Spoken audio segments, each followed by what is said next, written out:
Hey, Sean Hannity here with a highlight from my radio show today, right here on iHeartRadio. Your letter describes the Lois Lerner emails as being unrecoverable. Correct. But fails to mention where the damaged hard drive is today.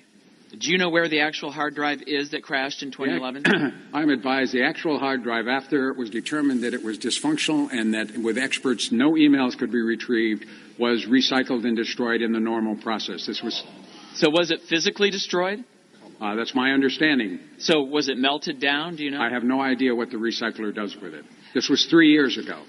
All right, that was from today's hearings with the IRS commissioner, and it raises the question. Now, we've been going through this as best as I possibly can as a layman, and I've talked to a lot of computer nerd friends of mine, and while they give some technical, explanations of all of this, the clearest explanation I'm getting is kind of simple, that everybody has different email addresses. You have a business address, a personal email address.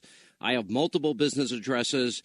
And you probably use, at, for example, foxnews.com, at Hannity.com, your business name.com or .org or something like that. And your personal email address, maybe you use Gmail, Hotmail, AOL. But if you think about how you access your email, let's see, maybe you're living 20 years ago, or maybe you're using a BlackBerry, or maybe you're using an iPhone or an iPad or your work computers or your home computers. It doesn't matter. You log in and I don't care if it's a browser you're logging into or a system that you have, but all of those emails go to the same place that you direct them. And for business, maybe use the Microsoft Exchange, or maybe you log in through a web browser, or maybe your company has its own app. It doesn't matter. But in every one of those scenarios, the email does not reside on your personal computer. Well, it does, and it also resides elsewhere, but you can have access to it elsewhere. It exists on a server. You access the server through your local computer, your iPad, your smartphone. And then you can manipulate the data, but it's not on your computer, so to speak. And that's the analogy I was using yesterday. If I go in the other room where Linda, Lauren, and Jason are, and I take a sledgehammer and I bust up their computers and I smash it into little itsy-bitsy pieces, they could still log on from a computer, an iPad, their iPhone, and they could still get their email. Well, how is it that possible in this day and age to lose emails the way they are describing? Anyway, we brought back with us Luke Chung is the president of FMS Inc., and David Kennedy is the CEO of the online security company Trusted Sec. And guys, welcome to the program. Luke, welcome back, my friend. Thank you very much for having me again. Now, for those that don't remember Luke, when healthcare.gov went online, he was, being the technical geek that he is. And by the way, I don't mean that offensively. You know that, right? You're a genius. Absolutely. All right, so we're friends. So he's a technical geek, and I'm not. He has skills that I wish I did have. I don't. And then he came on the program. He was on, you went on like 3 in the morning when it first launched? Early morning, like 5 or 6 in the morning, right, and realized that was technically a disaster, a mess that wasn't going to work with one user, much less all the millions that they expected. So as I've gotten to know Luke over these many, many months, Luke made the observation that I said, well, what if we went to your company to build healthcare.gov? And you said pretty confidently that for $1 million you could go a long way to building a better website that was more secure than healthcare.gov, right? Absolutely. I mean, we build websites all the time, and on the front end of healthcare.gov, it's really just the automation of a 12-page paper form, and that's a pretty straightforward web application for any business solution. Right, and then on the back end, you'd have certainly more security than healthcare.gov ended up having, right? Well, I don't know if they ever even tested some of that stuff because the data never got that far, but they're connecting to lots of different places and lots of different sources, so that's a much more complicated problem. Okay. But that was totally different from getting a quote. I humbly acknowledge that you know way more about computers than I do. As a matter of fact, when I need an app, I ask my 12-year-old daughter to download it. She rolls her eyes and does it for her father, okay? So just to give you some perspective here. Now, I've just laid out how I get my access to my emails. I have Fox News. I have a Fox News address. I have a private email address. I have a website address. I've got tons of addresses. Now, I can access all of them through the different, through my home computer, my work computer, my iPad, my iPhone, all of these devices. Right. Why can't the IRS and Lois Lerner do that? Right. Actually, I think that based on what I've seen, they can do that, right? I mean, she can get to her email. Everybody there can get to the email that they had that they didn't delete. The challenge here is people aren't sure what existed 3 or 4 years ago in the email boxes that may have included messages that were permanently deleted. So you are absolutely correct. When I connect or anyone connects to their Exchange server to get to their data from different sources, that information is available. However, unless they have a good backup system in place or a message retention policy enforced, anything that they deleted in the past that they don't have a backup of today is gone. So you think, so unlike other computer experts I've talked to, you actually think there's a strong possibility these emails are gone? If she intentionally, or whomever, intentionally goes and deletes it and permanently deletes it. You know, when you delete a file, delete a message, it goes into the deleted folder, but you can go into the deleted folder and then delete it permanently. That would be gone, but everything else should remain on the server. Would that be gone? Would that? So you're saying that would permanently delete it from the server, and that would be irretrievable? Correct, unless certain policies were in place on the Exchange server that would retain that. Well, there's, if you look at, what do you think, David? Yeah, hey. Yeah, there's, if you look at the actual IRS policy, it's published online. They do have, a specific period of time they do have retention. Now, what's unusual about this case specifically is it sounds like the majority of the emails were being, you'd have to actually archive them on your computer itself, and they were actually relying off of the person inside the IRS to save the email versus the, multi-million-dollar infrastructure that is built to design to handle all of that type of stuff in their server infrastructure. So it sounds like that the IRS was not being managed appropriately at that period of time in the IT side, to where they were relying off of the users themselves to save the email versus them being able to back them up for a long period of time.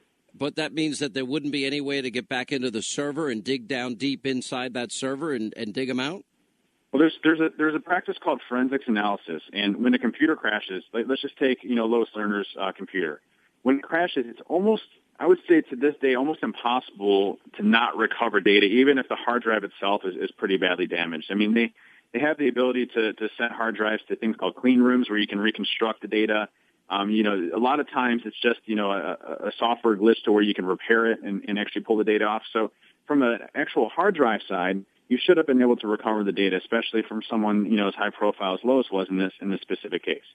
Now, on the other side, if they don't retain those backups, if they're overwriting that data, if they're overwriting the information on there and they're not keeping it for a significant period of time, then yes, there wouldn't be a way to actually recover that data. Now, here's the catch on all of this, though. During that actual period of crash, so from 2009 to 2011, in 2011 when Lois's computer crashed, they had a retention policy of 6 months, which means they should have been able to go back and recover at least 6 months of her email, as well as other people that she sent email to during that period of time, and that doesn't look like it was done. And if you look at the email chain from Lois, it just said, well, things happen, sorry, it sucks that the email is gone. They didn't even go back to restore that email that they already have policy in place stating that they have the ability to recover that data. So that's particularly alarming to me. Well, what's particularly alarming to me is the timeline here, because, we now know that they have requested these emails, meaning Congress, for well over a year. Yeah. We know that in spite of that request, they knew in February, in fact, that these emails in their minds was lost forever, and they never told Congress. And they testified actually to the contrary about it. They said, no, we do have the emails. We'll be able to get them back to you. And then they dump it in a 27-page letter in the back of a letter thinking they're being really cute, saying that, oops, we don't think we're going to recover them. Then Congress finds out that it's not just Lois Lerner, but it's 6 other people. Yeah. So, it just stinks to high heaven of a massive cover-up to me. Now, I've got to imagine that in your years doing online security that you probably run into situations where people are trying to delete stuff on purpose. Absolutely. And that's the thing. I mean, if there was, destruction of data in order to cover up information, that should be obtainable. We should be able to see evidence that, someone was intentionally attempting to destroy data. And the problem you run into how could you find evidence of that? Well, the problem is, when you have an incident like this, for example, a computer crash, there should be documented procedures, documented things that occurred during that period of time to collaborate what they're talking about there. And there should be in some sort of incident log. It should be in sort of help desk software, things that they can track track a specific incident. All of those should be key parts that you should be able to go back from and investigate to say, did they actually, respond to this? Was it an actual incident, or is this something that they basically did in order to cover up specific things? So there should be a trail of evidence throughout here. And if there isn't any of that, that is a serious red flag that something a lot larger is going on here. Keith, what about this issue of magnetizing? Is that just for hard drives, or is that an issue that you can do it to the server as well? Well, when you talk about magnetizing, like putting a magnet up to the hard drive and being able to destroy the data on it. Yeah. I mean, when you look at that, I mean, server destruction would require a destruction of RAID arrays and basically computer server software, things like that. So you need somebody on the administration side, like a systems administrator, an IT person, to help you destroy that data. And you can securely delete data without actually physically destroying it. You can use eraser programs and things that actually write values to the hard drive to remove that data. So there are ways of getting around that information without actually having to physically destroy it itself. Now, they didn't save the hard drive, which is really peculiar as well, because if you look at their policy, you look at the Freedom of Information Act, I mean, you look at a lot of different things. They're supposed to save that information so that in the event that something like this occurs, they can go back and document it. It doesn't look like any of that was done. Let me ask you, Luke, I'd like to know where the server is. I'd like to know whether or not they have a mirrored server, which means there's a second server that's an exact copy of the first server. And if that one goes down, there's a contingency. Where are the backups stored? Is there any off-site storage facility?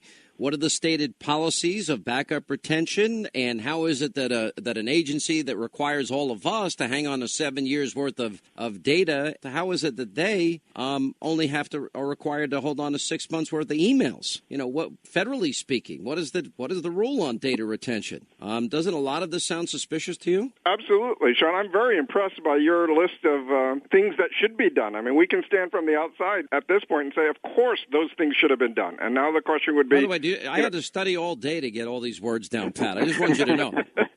I'm very impressed. I mean, this is not rocket science. This is stuff that should have been done years ago, and every organization should have that.